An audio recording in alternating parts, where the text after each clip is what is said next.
Hello doctors, मैं हूं doctor DK. आज हम डिस्कस करेंगे एमबीबीएस कोर्स के बाद के करियर ऑप्शंस के बारे में और उसके साथ जुड़े हुए जॉब और अपॉर्चुनिटीज़ क्या क्या हैं।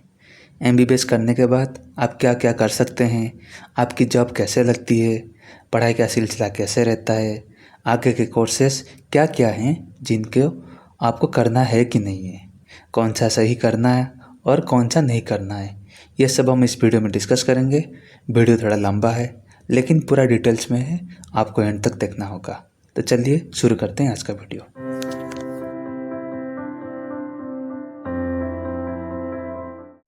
तो देखिए, एमबीबीएस डिग्री का जो कोर्स होता है वो लगभग 5.5 साल का होता है।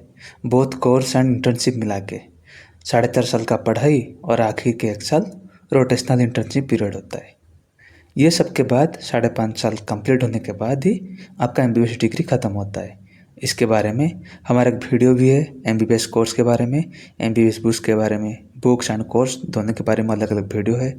अगर आप एमबीबीएस स्टूडेंट हैं या एमबीबीएस एस्पिरेंट हैं तो डिस्क्रिप्शन में दिया गया वीडियो का लिंक, उस पर क्लिक करके वीडियो देख सकते हैं। एमबीबीएस कोर्स आपका कंप्लीट हो गया, आप एमबीबीएस डिग्री कर लिए यानी डॉक्टर बन गए, रजिस्टर्ड डॉक्टर बन गए हैं। लेकिन इसके बाद का क्या? तो आपके पास दो ऑप्शंस होते हैं, इधर आप हायर स्टडीज़ के लिए जाएं या फिर जॉब अपॉर्चुनिटीज़ क्या क्या हैं उसके अकॉर्डिंग जाएं। हायर स्टडीज़ की अगर हम बात करें तो आपको जो पढ़ाई करना है वो सब आगे के वीडियो के डिटेल्स पता चलेगा, कौन सी कोर्स, कितने साल का, सैलरी एंड ऑल। अगर आप जॉब के लिए चाहते हैं तो बहुत सारे ऑप्शन है, उसके अकॉर्डिंग आपको क्या करना है और कैसे करना है हम आगे बताएंगे। तो मान लीजिए अगर आपका एमबीबीएस ख़त्म हो गया तो इधर आप जॉब कर सकते हैं या फिर फर्दर पढ़ाई कर सकते हैं आगे के पोस्ट के लिए। लेकिन जो अल्टीमेट गोल होता है वो पढ़ाई ही होता है, क्योंकि सिर्फ एमबीबीएस डिग्री का आजकल कोई मायने नहीं रखता। आप जनरल फिजिशियन कहलाओगे, सबको स्पेशलिस्ट की ज़रूरत है, सबको स्पेशलिस्ट की मांग रहता है। तो उसके लिए कैसे और क्या करना चाहिए, तो चलिए जानते हैं, आज का वीडियो शुरू करते हैं। हायर स्टडीज़ की अगर हम बात करें तो 3 ऑप्शन है आपके पास। एमबीबीएस ख़त्म हुआ है तो आप पीजी यानी पोस्ट ग्रेजुएशन कर सकते हैं, या फिर डीएनबी जिसको हम डिप्लोमा कोर्स भी कहते हैं, या फिर तीसरा ऑप्शन है अपना फॉरेन स्टडीज़ जो कि मेनली पीजी कोर्स जैसा ही होता है। लेकिन आप अगर इंडिया के हैं और इंडिया के बाहर फर्दर स्टडीज़ करना चाहते हैं तो आप फर्दर स्टडीज़ में फॉरेन जाके कर सकते हैं। याद रहे कि आप डॉक्टर बन गए हैं तो आपको सैलरी भी मिलेगा, आप चाहे पढ़ाई करें या फिर जॉब करें, आपका जो सैलरी है वो 90 से 60 टू 90 के बीच होता है। डिपेंड करता है हॉस्पिटल के ऊपर, गवर्नमेंट है कि प्राइवेट है। तो कोर्स वगैरह कैसा है चलिए जानते हैं। देखिए, एमबीबीएस कोर्स जो है उसको यूजी यानी हम अंडर ग्रेजुएट कोर्स भी कहते हैं।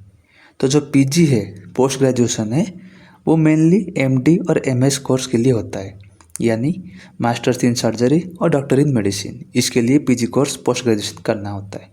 आप देखे होंगे कि कुछ स्पेशलिस्ट डॉक्टर के नाम में बगल में सपोज डॉक्टर एक्स, तो उसके साइड में एमडी या फिर एमएस लिखा जाता है। जो किसी सर्जरी वाला पार्ट जैसे ऑर्थोपेडिक सर्जरी ऐसे सब्जेक्ट्स में अपना पोस्ट ग्रेजुएशन किए हैं तो उनके नाम में एमएस लिखा जाता है, और जो मेडिसिन में किए हैं तो उनके में एमडी लिखा होता है।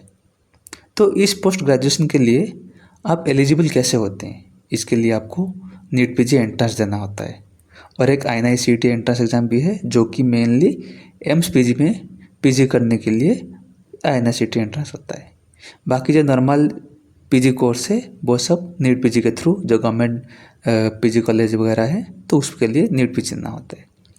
ये एग्ज़ाम्स नीट पीजी जैसा ही होता है लेकिन थोड़ा टफ होता है, क्योंकि देखिए 19 सब्जेक्ट का जो कोर्स है, नीट पीजी में आप 3 सब्जेक्ट के एग्ज़ाम देते थे, अब लेकिन नीट पीजी के लिए आपको 19 सब्जेक्ट का एग्ज़ाम देना होगा, तो इसलिए थोड़ा टफ रहेगा। पीजी कोर्स जो है वो 3 साल का होता है, ये कंप्लीट करते ही अब एमडी और एमएस बन जाते हैं।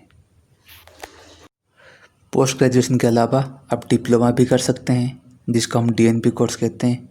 ये भी सेम नीट पीजी एंट्रेंस के थ्रू सिलेक्शन होता है। ये पोस्ट ग्रेजुएशन जैसे कोर्स होता है लेकिन ये थोड़ा ज़्यादा टफ होता है, क्योंकि इसका जब पढ़ाई होता है और एग्ज़ाम सब टफ होते हैं।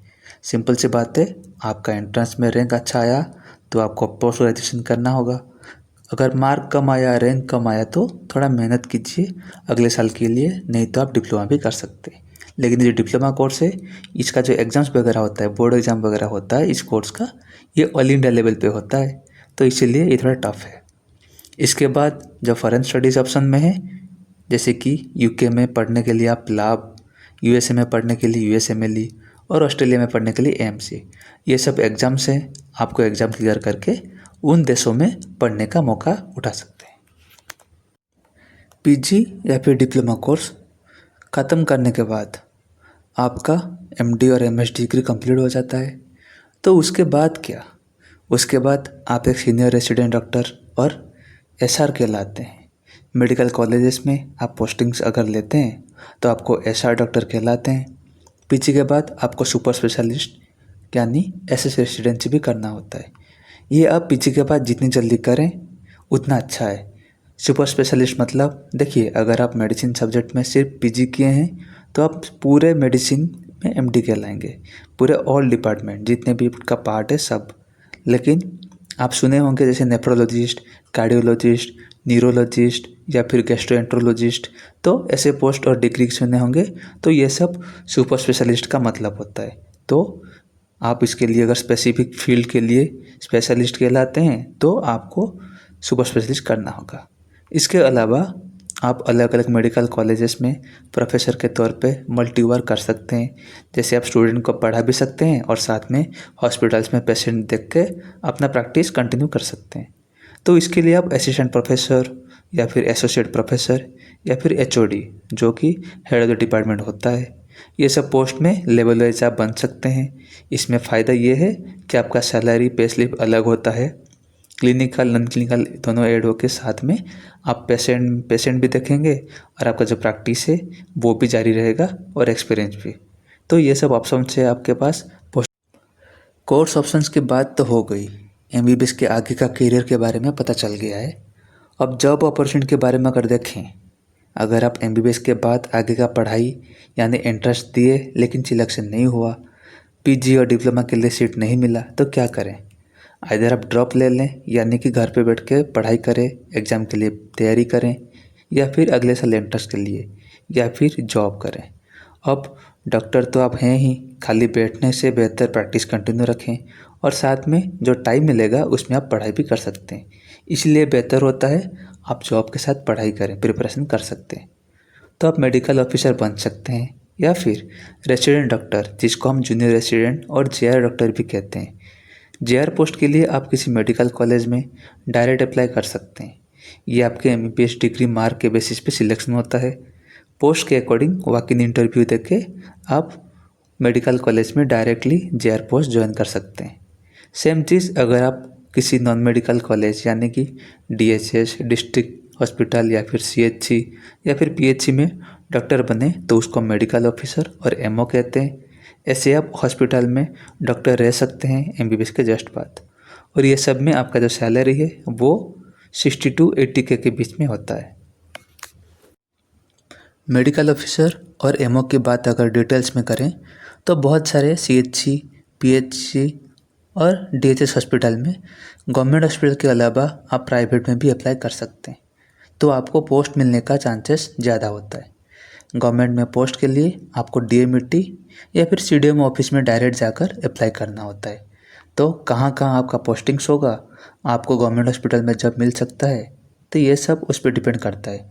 जो वैकेंसीज वगैरह होते हैं उसके हिसाब से पोस्टिंग वगैरह आपको दिया जाएगा। डीएचएच यानी डिस्ट्रिक्ट हेडक्वार्टर हॉस्पिटल में, पीएचसी और सीएचसी में, ये सब में आपको पोस्ट दिया जाएगा। और railway hospital, municipal corporate hospital में, ये सब हॉस्पिटल में आपको किसी एक में पोस्ट मिल सकता है अगर आप अप्लाई करेंगे तो ये था गवर्नमेंट हॉस्पिटल के बाद। उसके अलावा आप प्राइवेट में भी प्रैक्टिस कर सकते हैं। उसके लिए आपको भी सेम प्राइवेट हॉस्पिटल्स में डायरेक्ट वॉक इन इंटरव्यू देना पड़ेगा और फिर वैकेंसी के हिसाब से आपका जो पोस्ट है वो फाइनलाइज होगा। तो ऐसे आप मेडिकल ऑफिसर बहुत गवर्नमेंट एंड प्राइवेट हॉस्पिटल्स में बन सकते हैं। तो कंक्लूजन ये है, आप जॉब के अलावा करियर की देखें तो हेल्थ एडमिनिस्ट्रेशन और हॉस्पिटल मैनेजमेंट पे अपना करियर जमा सकते हैं, हायर स्टडीज़ कर सकते हैं या फिर सेल्फ एम्प्लॉयमेंट मतलब जॉब के लिए आप प्राइवेट प्रैक्टिस कर सकते हैं। प्राइवेट हॉस्पिटल्स में डॉक्टर बन सकते हैं या फिर पब्लिक हेल्थ सेक्टर्स में यानी कि CHC, PHC और DHS हॉस्पिटल में डॉक्टर बन सकते हैं। इसमें जो सैलरी है आपका वो 60 to 80 के बीच होता है और जगह के अनुसार ये रहता है। तो जैसे V1, V0, V2, V3 तो ये सब एरियाज़ पे डिपेंड करता है। तो उसके हिसाब से सैलरी एंड आपका ड्यूटी टाइमिंग, तो उसके हिसाब से पढ़ाई भी कर सकते हैं करियर के लिए या फिर आप जॉब करके भी पैसा कमा सकते हैं। इतना गवर्नमेंट और प्राइवेट के हॉस्पिटल के बारे में बात किए, लेकिन अब ओवरऑल जॉब अपॉर्चुनिटी के बारे में थोड़ा डीप फोकस करें तो गवर्नमेंट वर्सेस प्राइवेट जॉब में क्या अंतर है। गवर्नमेंट हॉस्पिटल में अगर आप जॉब देखें तो आप एज ए कॉन्ट्रैक्चुअल डॉक्टर के तौर पे रह सकते हैं या फिर परमानेंट डॉक्टर के हिसाब से आप रह सकते हैं। ऐसे ऐसे एडमिनिस्ट्रेशन में आप काम कर सकते हैं जैसे CMO, CDMO, DMO, head of the department. तो ऐसे गवर्नमेंट हॉस्पिटल्स में मेडिकल कॉलेजेस ये सबके अंडर में आता है। ये लॉन्ग टर्म भी रहता है। अब गवर्नमेंट जॉब के बारे में आपको पता ही तो है, तो आइदर आप PG के बाद हो या फिर आप स्पेशलिस्ट बनने के बाद या फिर प्रोफेसर बन जाए, तो उसके हिसाब से आपका जब पोस्ट है तो उसके हिसाब से परमानेंट या कॉन्ट्रैक्चुअल वो डिसाइड होता है। लेकिन अगर प्राइवेट हॉस्पिटल जॉब्स की बात करें तो ये एक्चुअली में एक कॉन्ट्रैक्चुअल बेसिस पे होता है। एक्सपीरियंस के हिसाब से आपका पोस्ट होगा। ऐसा नहीं कि आपका डिग्री ऐसा है, आप PG कर लिए तो आपका पोस्ट ऐसा रहेगा, ऐसा नहीं। जितना ज़्यादा एक्सपीरियंस उसके हिसाब से आपका पोस्टिंग, उसके हिसाब से आपका सैलरी। गारंटी का सिक्योरिटी नहीं होता। आप एडमिनिस्ट्रेशन में काम तो कर सकते हैं, बस प्लस पॉइंट ये है कि आप अपना पर्सनल क्लिनिक्स खोल सकते हैं। प्राइवेट प्रैक्टिस में जो मेजर एडवांटेज है वो सिर्फ पर्सनल क्लिनिक्स में ही है। तो ये अपना गवर्नमेंट वर्सेस प्राइवेट के लिए है, लेकिन जो क्लिनिक्स वगैरह खुलते हैं उसमें ही फ़ायदा होता है। ये सब के अलावा MBBS के बाद आप civil services exam, UPSC exam दे सकते हैं। इससे आप IAS या फिर IPS बन सकते हैं। अलग अलग कंपनीज़ में जैसे कि फार्मास्यूटिकल कंपनीज़ में मेडिकल एडवाइज़र बन सकते हैं। MBA भी कर सकते हैं। इसके लिए आप CAT एग्ज़ाम क्लियर करके 2 साल का कोर्स कर सकते हैं। MHA यानी masters in health administration and MMHD मतलब masters in medical science and technology. तो ये सब कोर्सेज हैं, आप MBBS की बात कर सकते हैं। इसके हिसाब से आप एक एडमिनिस्ट्रेशन में जॉब कर सकते हैं, आप पोस्ट मिल सकते हैं आपको। तो ये था अपना अदर मेडिकल फील्ड्स जो आप MBBS के बाद चुन सकते हैं, चाहे वो IAS हो या IPS हो या फिर MBA कोर्स हो या फिर किसी कंपनी में मेडिकल ऑफिसर हो या फिर मेडिकल एडवाइज़र हो। तो ओवरऑल इतने सारे ऑप्शंस हैं, गवर्नमेंट जॉब्स, प्राइवेट जॉब्स, आप हायर स्टडी भी कर सकते हैं अपने करियर के लिए। ये सब में आप अपना प्रैक्टिस जारी रख सकते हैं। आप MBBS के बाद जॉब के साथ एग्ज़ाम के लिए प्रिपरेशन भी कर सकते हैं या फिर ड्रॉप लेके बिना जॉब किए घर पे बैठे एग्ज़ाम्स की तैयारी भी कर सकते हैं। ये आप पे डिपेंड करता है। ये एक ओरिएंटेशन टाइप का वीडियो है, आपको पूरा गाइड करेगा अपने आप को MBBS के बाद अपना करियर चुनने का। वीडियो अगर अच्छा लगा हो तो आप लाइक कीजिए, दोस्तों से शेयर कीजिए और अगर आप नए हैं तो हमारे चैनल पे तो सब्सक्राइब कीजिए डॉक MPS को। मैं हूं doctor DK। That's all for today. Thank you for watching.